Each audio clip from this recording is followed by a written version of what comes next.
não parar, não precipitar e não retroceder. Então dizer para esse cara, sabe quando nós vamos parar? Nunca. Nunca na sua porca vida. Né?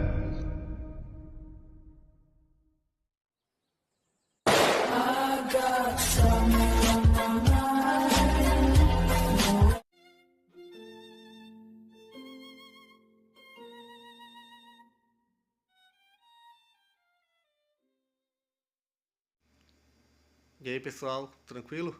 Então vem aqui antes do vídeo começar, pedir para vocês se inscreverem, quem não for inscrito, compartilhar, curtir, comentar. Quem puder seja membro do canal, que isso ajuda bastante. Tem também o link do Apoia-se. Quem puder ajudar nosso canal e apoiar financeiramente vai ser muito bem-vindo. Mas o mais importante é transmitir o conteúdo e os conhecimentos do professor Olavo de Carvalho para mais e mais brasileiros. Então compartilhe e ajude aí nossa causa. Muito obrigado a todos os membros, apoiadores do canal. Fico muito feliz. Tenho certeza que a gente está no caminho certo. Então fiquem com o vídeo e até mais. Valeu! Felipe Davi pergunta: pelo que entendi, nós devemos criar estruturas fora da universidade que permitam o desenvolvimento de uma ratio studiorum sem as limitações que a universidade está sujeita. O que são essas estruturas exatamente? O que elas devem proporcionar ao grupo? Quais devem ser suas atividades? Estamos falando de organizações como o Instituto Olavo de Carvalho? Perfeitamente. Tinha que ter 200 Instituto Olavo de Carvalho. Não precisa chamar Olavo de Carvalho, pode chamar Instituto Zezinho da Silva, está tudo bem. Mas que tem que existir, tem que existir. E nós temos que criar muitos desses e fortalecer os que existem. Tá certo? E criar um sistema de apoio mútuo.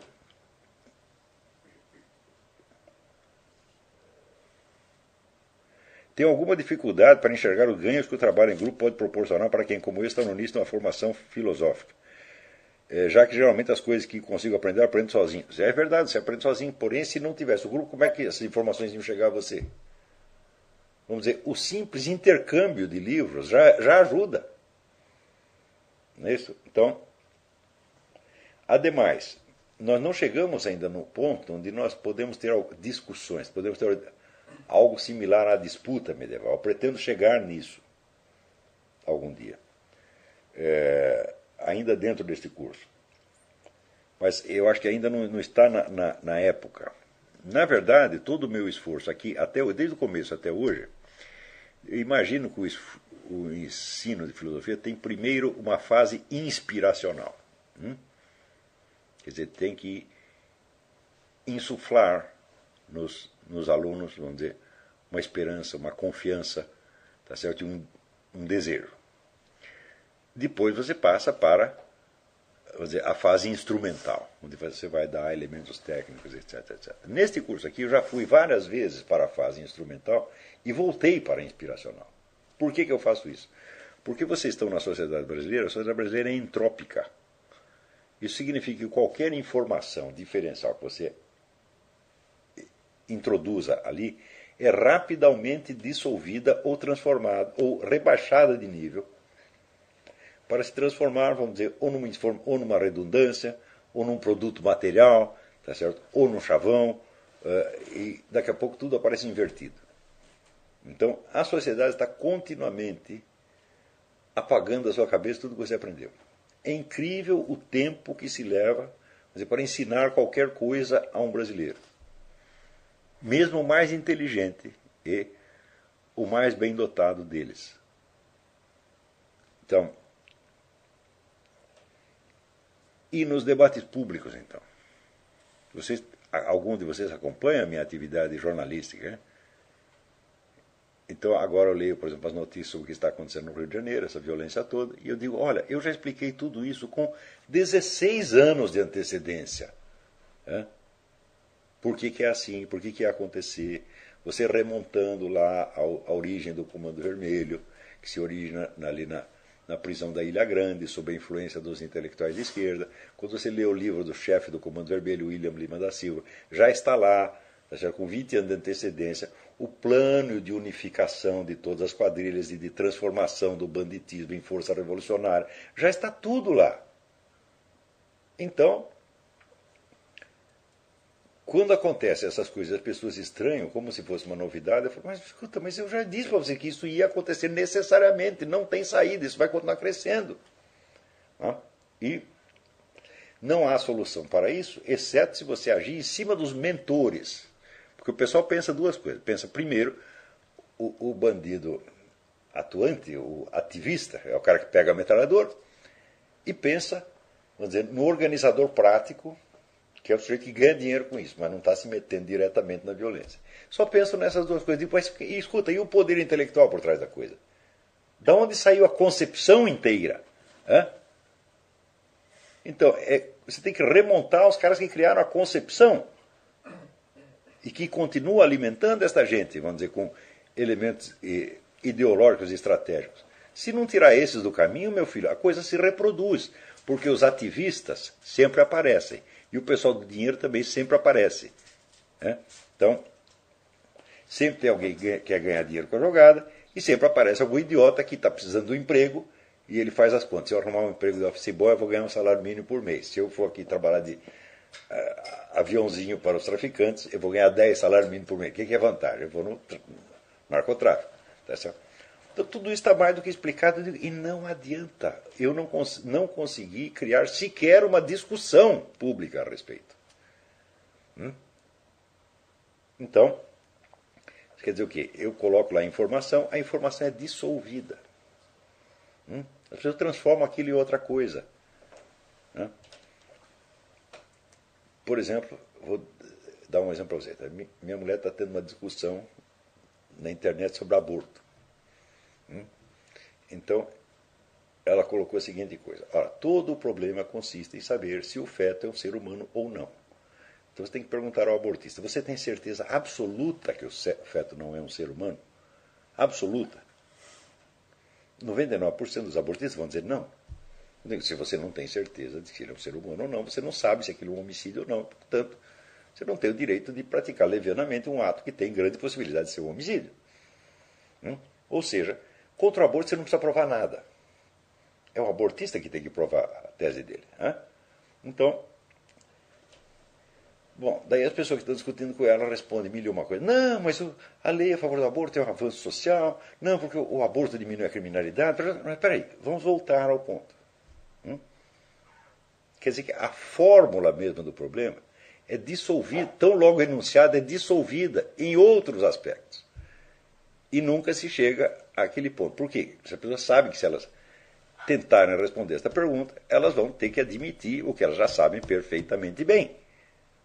Então o cérebro automaticamente procura uma via de fuga. Sair da pergunta central e pegar um aspecto periférico. Então, por exemplo, a questão do banditismo deve ser resolvida pela violência ou pela paz. Começa a discutir isso aí. Eu digo, mas escuta, meu filho, meios pacíficos ou meios violentos são meios para alguma coisa, para a consecução de um plano. Qual é o plano? Não tem plano. Se não tem plano, meu filho, então tanto faz. Se você fizer violência, não vai resolver. E se for por meios pacíficos, também não vai resolver. Quer dizer, o plano significa você entender qual é o desenvolvimento interno da coisa, qual é a lógica interna dela, tá certo? E você cortar o processo, em certos pontos onde ele não possa se consumar.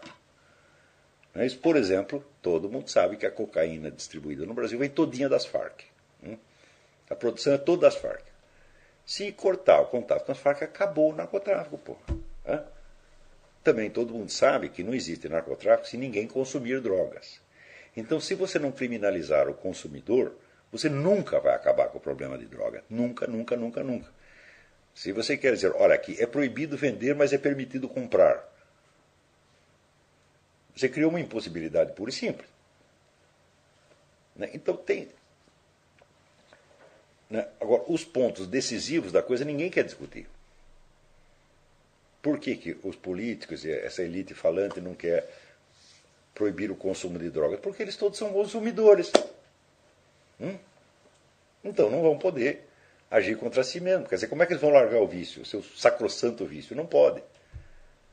Então significa, não há uma disposição de enfrentar o problema, mas existe a disposição de criar uma imensa rede de desconversas em volta, que implica a abdicação da própria consciência. Eu tenho que fechar minha própria consciência e botar a máquina de falar para funcionar. No Brasil tudo é assim.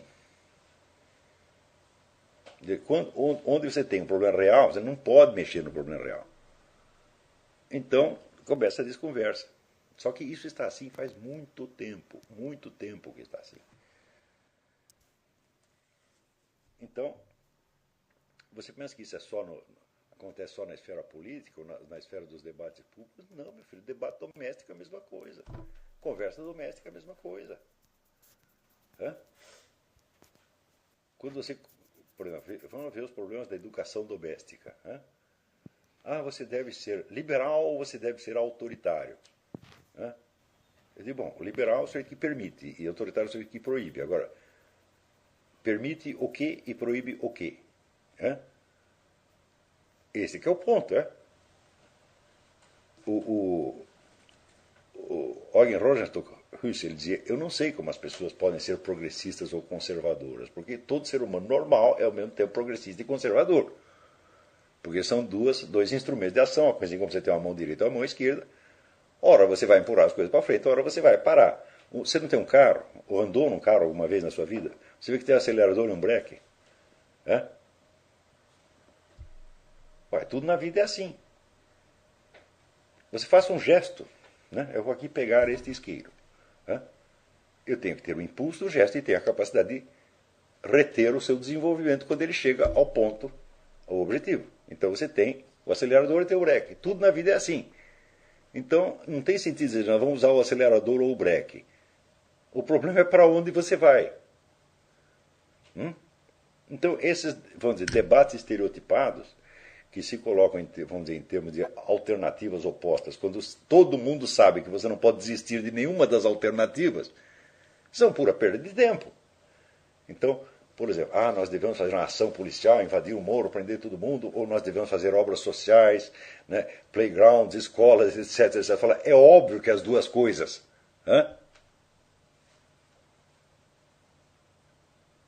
Ou não é? Agora, nem mesmo a combinação das duas coisas pode resolver o problema.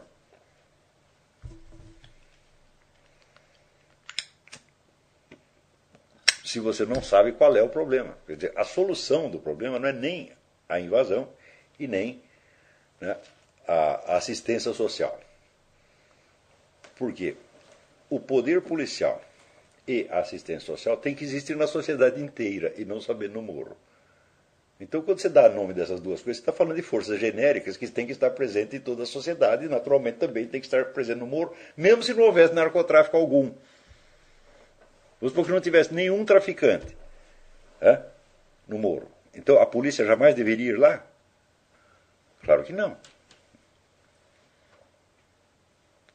Então, vamos dizer, a ação policial repressora e a assistência social são elementos permanentes da estrutura da sociedade. Então, nenhum deles pode ser solução para o problema, porque o problema é específico.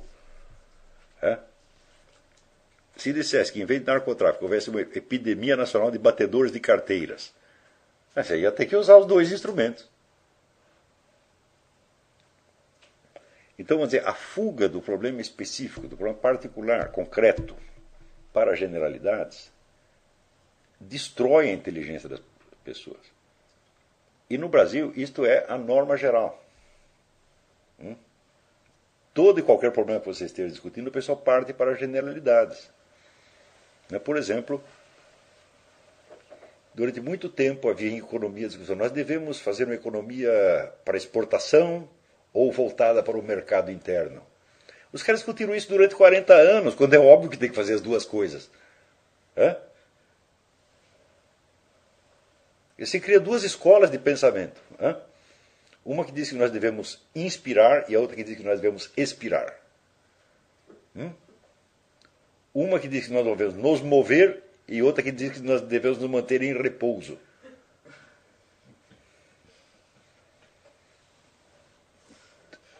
Eu não estou exagerando, todas as discussões públicas no Brasil são assim. Você pega um problema concreto, a pessoa fora do problema concreto e entra nas generalidades opostas, cria duas escolas de pensamento e começa a discutir aquilo. Isso é um hospício, gente.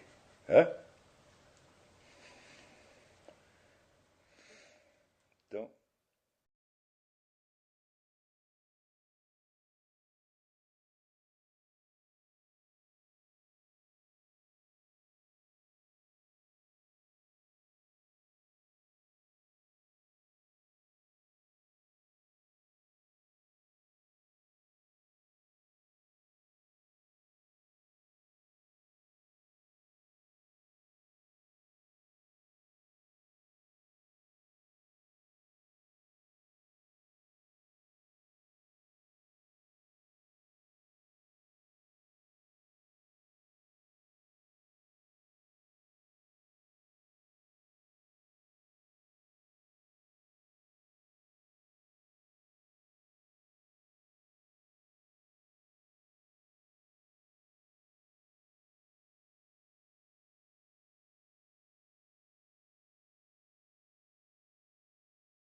Chegamos a mais um final de uma aula, de um vídeo.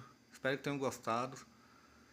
Quem não se inscreveu ainda, se inscreva, compartilhe, comente. Ajude o nosso canal, apoie, seja membro. E ajude o nosso canal a chegar a cada dia a mais brasileiros que precisam muito do conhecimento do professor Olavo de Carvalho. Então é isso aí, fique com Deus, até o próximo. Valeu! Então é isso aí, pessoal. Que é o nosso canal. Que são alguns livros que eu já li. A maioria foi doação, mas alguns eu adquiri, professor Olavo de Carvalho. Alguns livros se perderam aí que eu emprestei. Professor Alexandre Costa. A Bíblia Sagrada. 10 lições sobre Karl Marx. Indico a não ler esse livro, que é muito ruim mesmo. Alguns pensadores aqui que realmente, como o professor Olavo de Carvalho disse, não são pensadores. Valeu, tamo junto aí. Apoie nosso canal, seja membro.